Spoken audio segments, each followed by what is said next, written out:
you're looking to dive into topics on how to live a happier, healthier, more fit, and long lifespan, then you've come to the right podcast. Livin the Dream with me, Coach Damian Evans. Together, we will explore the topics on all things health, fitness, and wellness. Together, we will be lifelong learners on this journey to living the ultimate dream.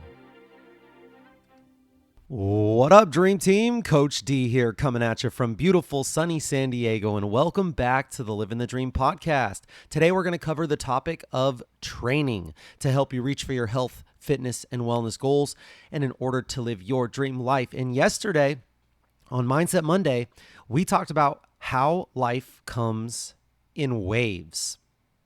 Sometimes you're riding high, sometimes you're getting tossed around, sometimes you're patiently waiting for the next set to roll in. And today, I want to continue that conversation, but this time through the lens of fitness. Because here's something that's completely changed the way that I look at my training. Your body doesn't get stronger when you exercise. As you're exercising, your body does not get stronger. I'll say it again. You do not get stronger while you're lifting your weights. You don't build endurance while you're running. You don't become faster while you're sprinting. Now, I know that sounds completely backwards, but stick with me. When you're exercising, you're actually doing the opposite of what you think you're doing. You're creating stress. You're creating fatigue. You're creating tiny amounts of micro damage.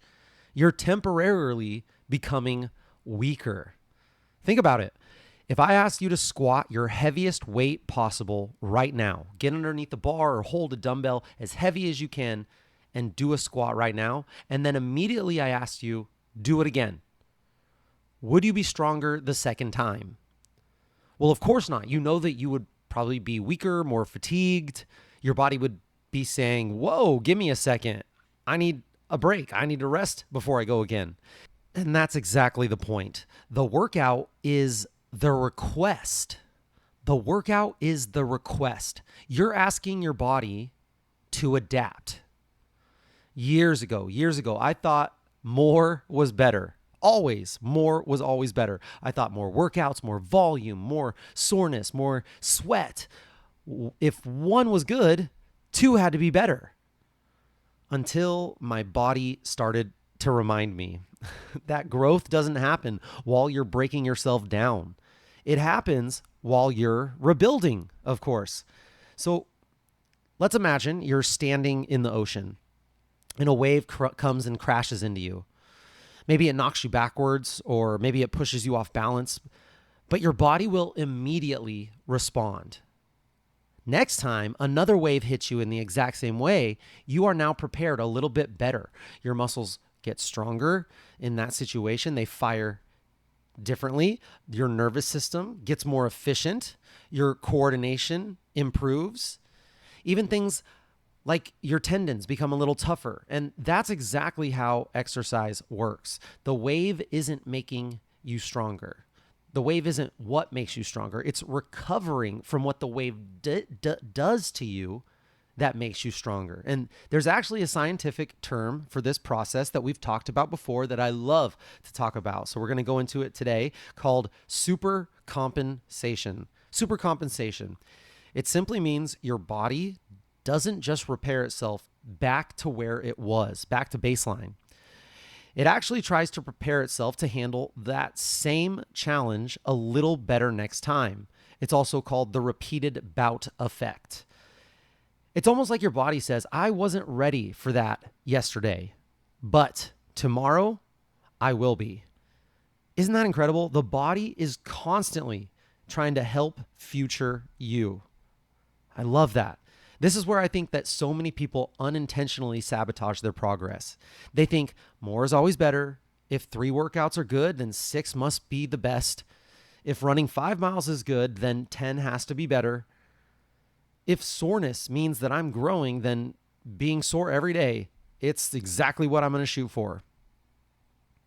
Not exactly here. Remember the ocean. Would a surfer try to catch every single wave? No, they'd completely exhaust themselves if they did that. The best surfers are selective. The best Athletes are too. Sometimes the smartest workout is the one that needs to be skipped because you recognize your body needs another day to adapt. Recovery isn't the opposite of training. You have to think about recovery. That is part of the training process. Stimulate, rest, and adapt. Rest and recover, and then adapt. I really wish more people understood that. I wish I understood this earlier, and I wish more people understood it today. What would happen if we started planning out things like our recovery the same way that we plan out our workouts? That would be awesome, incredible. Let's talk about something that almost everyone experiences: plateaus.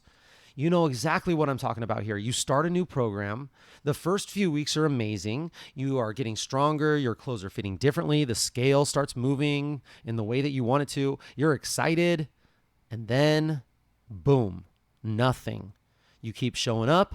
You keep working hard. You think you're doing the same thing that you've been doing to get you the results, but it feels like your body stopped listening.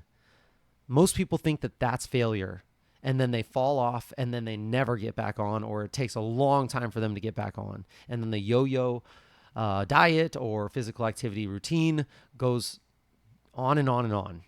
I mean, most people do think that's failure, and I think that's just human nature. Look around outside. If we look at the trees, do we see the trees growing every single day? The tide is always rising and falling, but it's not something that we notice right away.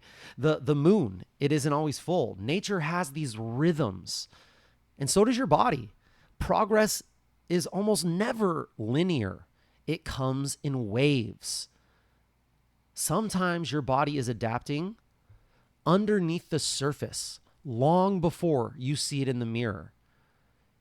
I think about the body as 37 to 40 trillion cells or more put together, all in this living symbiotic organism.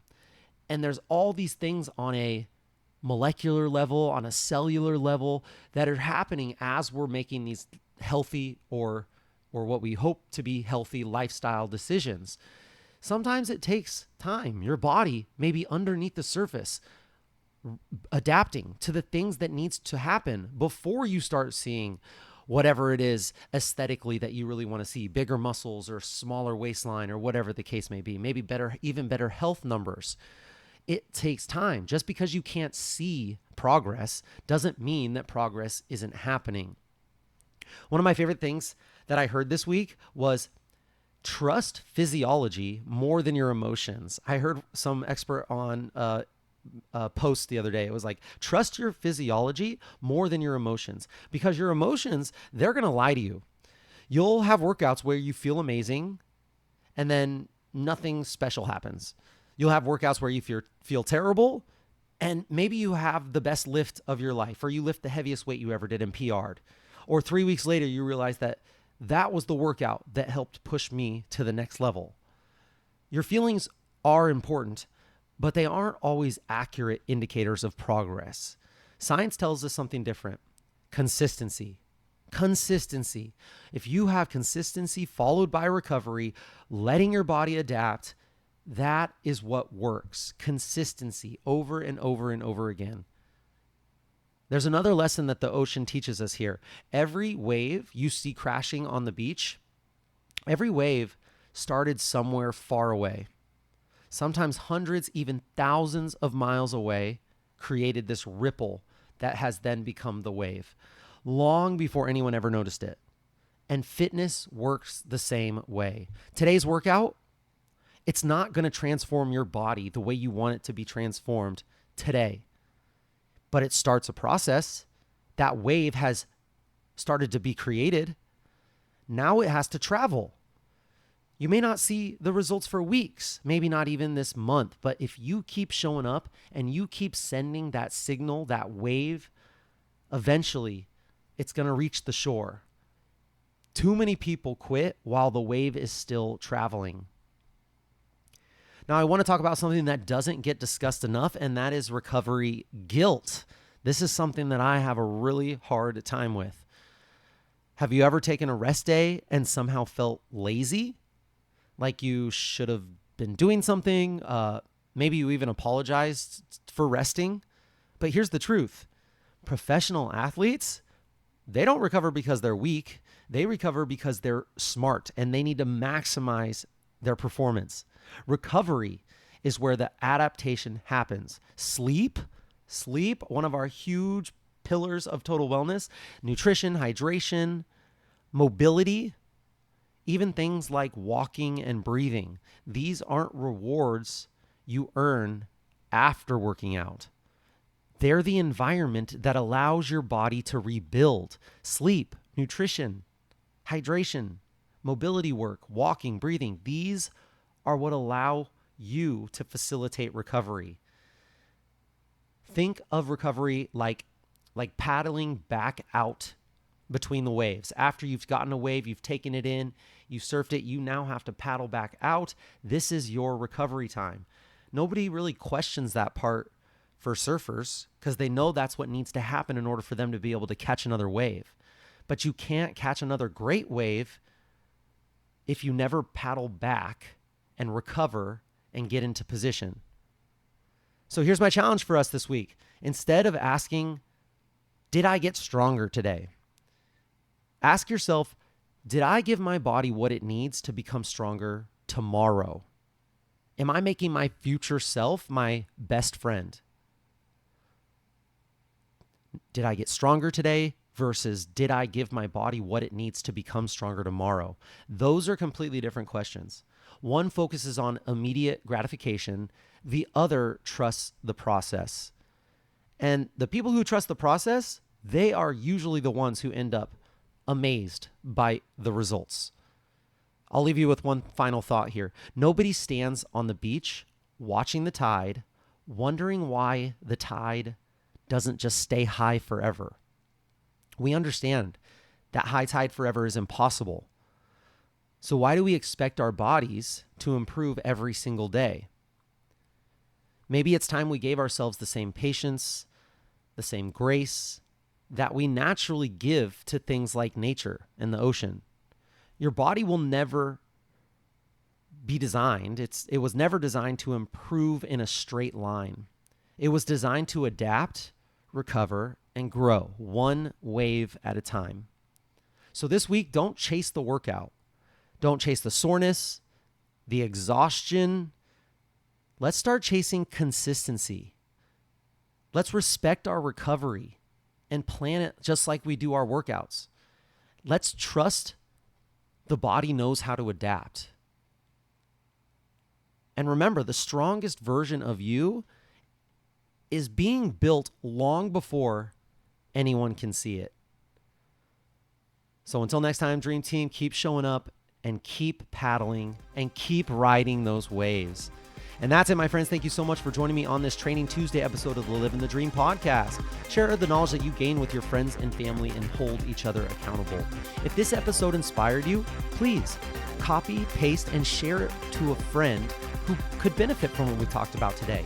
To support this podcast and help it grow, please, it really does help if you just hit subscribe and you leave a 5-star review and maybe a little comment about what you like about this podcast and what you're getting benefit from.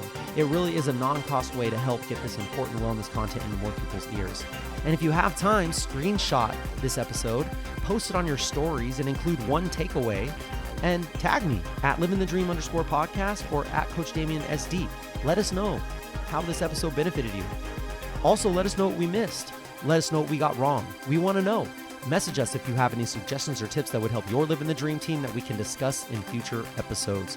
I will be right here with you, working on making us stronger, happier, and healthier humans. Until next time, friends, keep living the dream.